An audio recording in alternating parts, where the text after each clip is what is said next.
iti leksyon tayo nga Domingo kakabsat.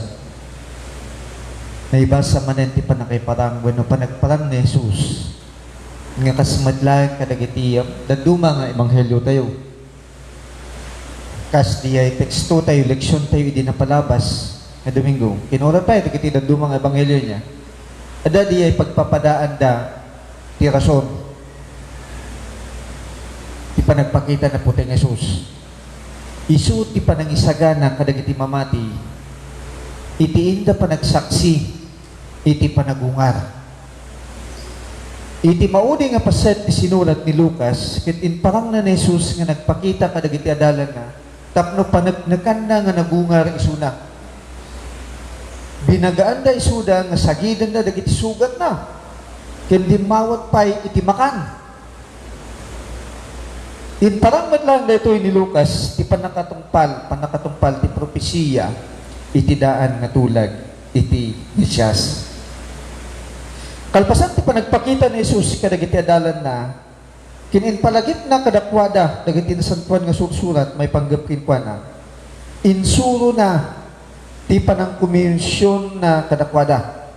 Kinumisyonan na isuda, kinunana, itinagan na, may kasabanto kadagiti amin na nasyon, manipod Jerusalem, ti mensahe may papan ti panagbabawi, ken panakapakawan dagiti basbasol.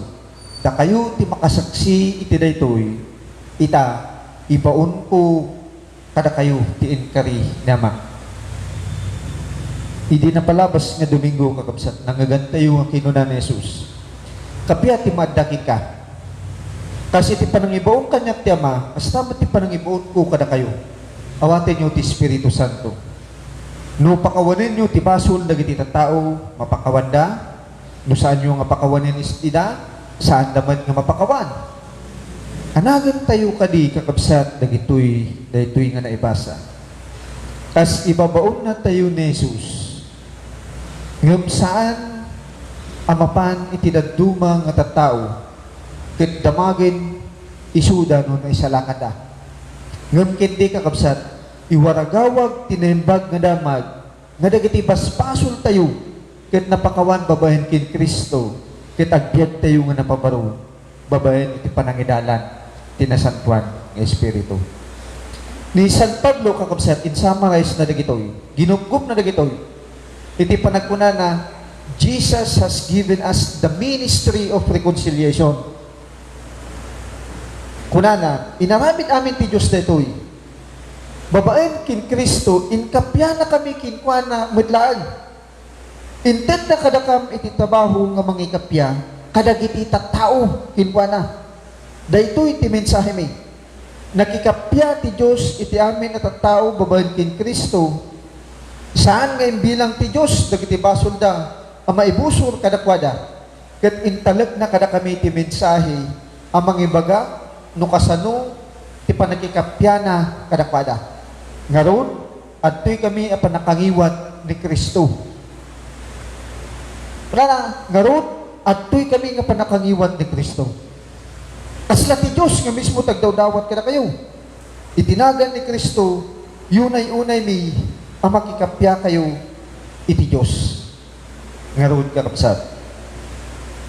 Kas panakangiwat ket adda pa nakabalin ken awtoridad nga agsao itinagan ti maysa a tao.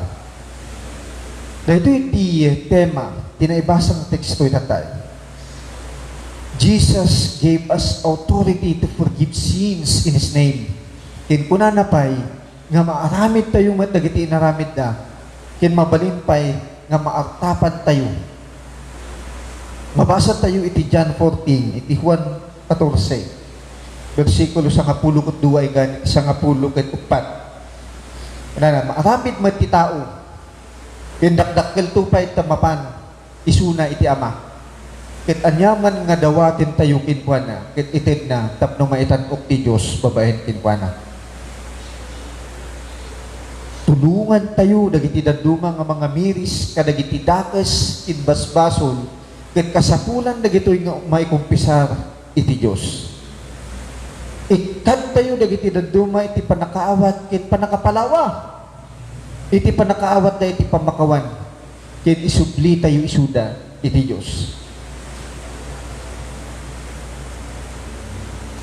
Ti panakapabaro, panakaisubli, ti panakaibangon manen ti relasyon tayo iti Dios.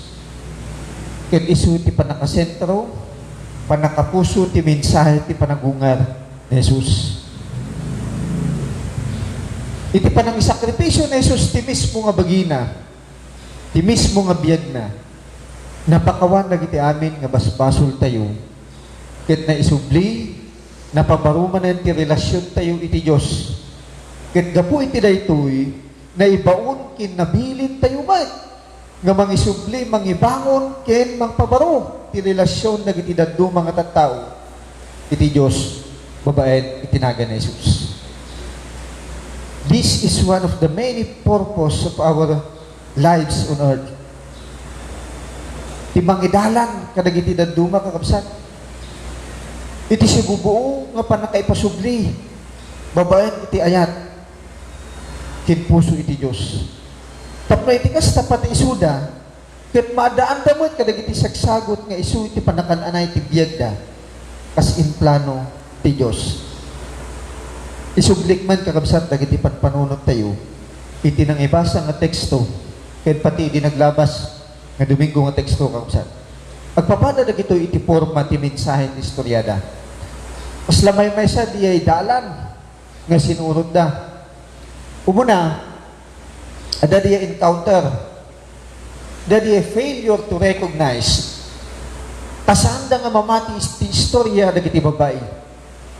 Ada niya panagalanganin, kuna tayo, panagdwa-dwa. Asla kun kunadamot nga jakpati, jakkita, nga kaskunay ni Tomas. May kadwa, ada niya panakailawlawag. Na Jesus, trinatar na daytoy, idi nagpakita kadagiti adalan na.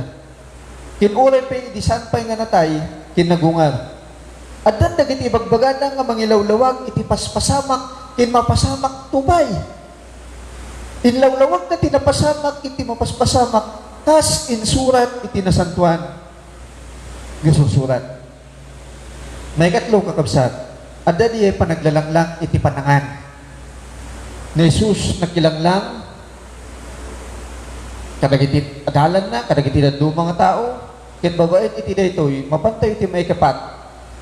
Isu iti panakapalawag, panakalawag, wenno panakalukat, dagiti panpanunot da. Dagiti matada, ket naluktan, dagiti puso ket panunod da, ket naluktan, kinaamiris da, nga ti katungtungtung da, ket isu ti naindaklan nga maestro da. Ket ti maudi, isu ti panagpukaw ni Jesus. Kakabsat, ti may kapat kin maudi nga sequence, ti kaya't kuman nga paunag tayo, paunagin tayo. Ti panakalukat, ken ti panagpukaw ni Jesus. Ti panakalukat, dagiti puso ket panunod. Kaya ti panagpukaw ni Jesus. Nusubyan tayo, tinasantuan nga surat, mabasa tayo. Una na, linuktan na, dagiti isip da, tapno maawatan da, dagiti sursurat. Saludsuden tayo, tinaytoy nga kanito kakabsat. Apay, nga italay-talaeng nga panawin, nga naramid. Apay, nga saan kumanga, idi pay laeng nga linuktan na, dagiti panunod kinisip da. Kat saan ang ito ilawlawag kadakwada tapno. Nalaklakadan ito nga mawatan. Nalaklakadan ito nga sumurot. Kinagtulnog kinkwana. Ngayon nabasa kin nakita tayo kakabsat. Nga ito unos ti panagbiag kin panagkakadwada kin Jesus. Kat saan da nga naawatan ti biag na. Narigatan da nga nangawat kadagiti sursuro na. Kanayon nga palpalagipan na isuda. Kat suruan na Jesus isuda kadagiti umno nga dalan. Kuna tayo naglaka kuman nilungtan ng umuna dagiti panunod da. Tapno iti kas sanawatan na nga sa dagos. Yung mapay nga italaeng.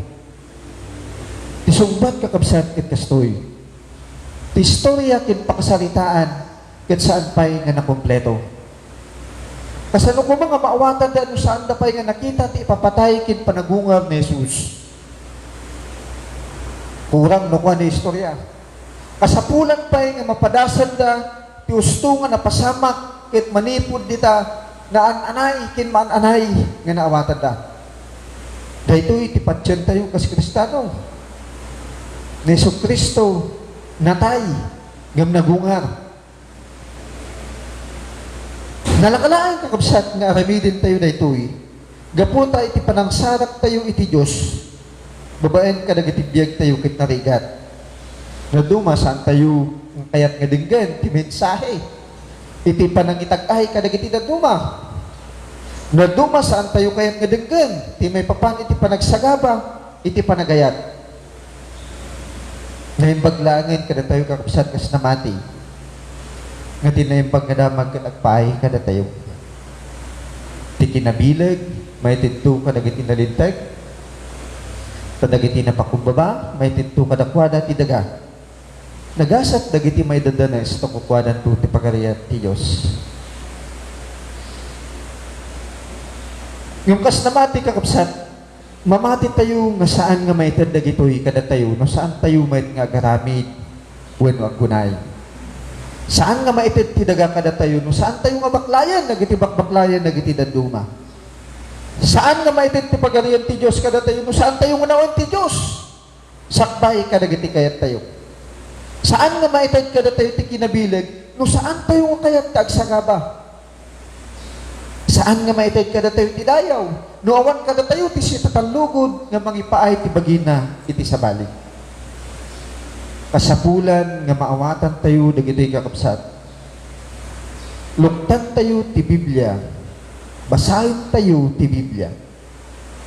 Ngem awatin tayo babaen kadagiti kapadasan tayo.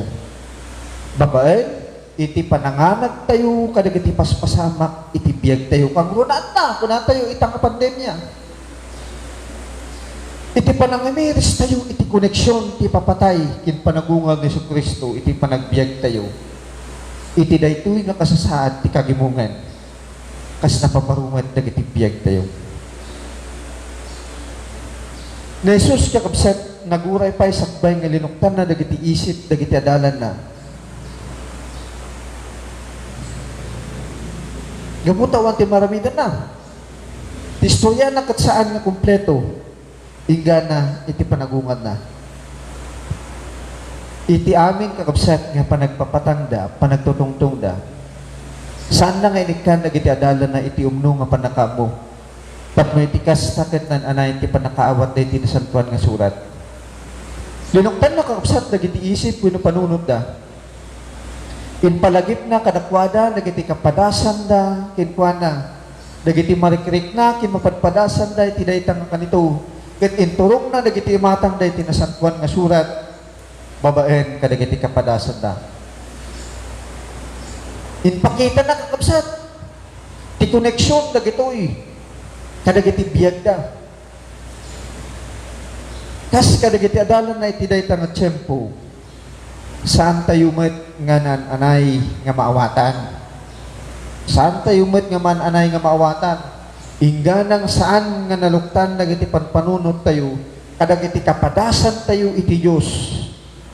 Iti pamati tayo iti panagungar na putay ng Jesus. Kakabsat, saan nga umanay nga mo tayo nga awan ti kargana ti tanem ni Jesus?